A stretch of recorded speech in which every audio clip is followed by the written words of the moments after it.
Telangana PCC के सदर रेवंत रेड्डी ने कहा कि निजाम हुक्मरानों ने कई अवामी फलाह बहबूद के प्रोग्रामों को अंजाम दिया। उन्होंने आज पार्टी के दीगर कायदीन बशमूल साबिक वजीर मोहम्मद अली शब्बीर, हैदराबाद डीसीसी के सदर समीर वलीउल्लाह, टीपीसीसी के तर्जुमान सैयद निजामुद्दीन और दीगर के हमरा चौमहला पैलेस में मुकरम बहादुर की आखिरी दीदार किए। बाद अज़ां मीडिया से बात करते हुए रेवंत रेड्डी ने कहा कि शहर हैदराबाद में उस्मानिया, नीलोफर और किंग कोठी हॉस्पिटल्स के अलावा बैनुल अक़वामी शोहरत याफ्ता उस्मानिया यूनिवर्सिटी के क़याम का सहरा निज़ाम खानदान के सर जाता है। हैदराबाद में सेहत और तालीम के शोबे में तरक्की पर भी निज़ाम ने खुसूसी तवज्जो दी थी। उन्होंने कहा कि मुकरम बहादुर की तजहीज़ व तकफीन को सरकारी एजाज़ात के साथ एहतमाम करने के फैसले का खैर मकदम किया। उन्होंने इल्ज़ाम लगाया कि निज़ाम की असासों को चंद्रशेखर राव हुकूमत फरोख्त कर रही है।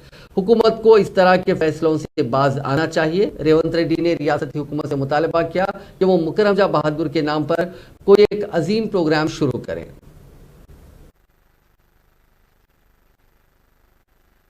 निजाम सरकार ने 220 साल चलाना कोई मामूली बात नहीं। आज के तारीख में 5 साल 10 साल सरकार चला है, तो वाले बहुत सारे बात बोल रहे हैं, पूरे लोग हम चुनती है, पूरे लोग हमारे साथ हैं। मैं ये बात पूछना चाहता हूँ, जो निजाम के खिलाफ बोलने वाले 220 साल चलाना कोई मामूली बात नहीं। मतलब इसका मतलब लोग निजाम सरकार के साथ कैसे जोड़े थे, लोगों के लिए निजाम सरकार ने कितना काम किए, कितना कोशिश की, ये सब सारे भी हम लोग इस वक्त याद करना है।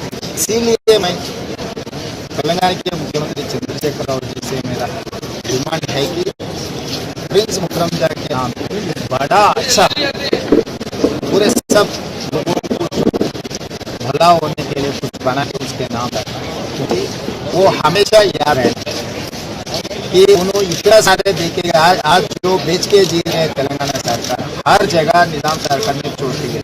उनके निशानों को मतलब लाखों एकड़ के जगह अभी कहाँ से बचे, निजाम सरकार ने बचा के रखा। तो आज के सरकार में जो बेच के हर दिन पेपर में देख रहे हैं, वहाँ पर जगह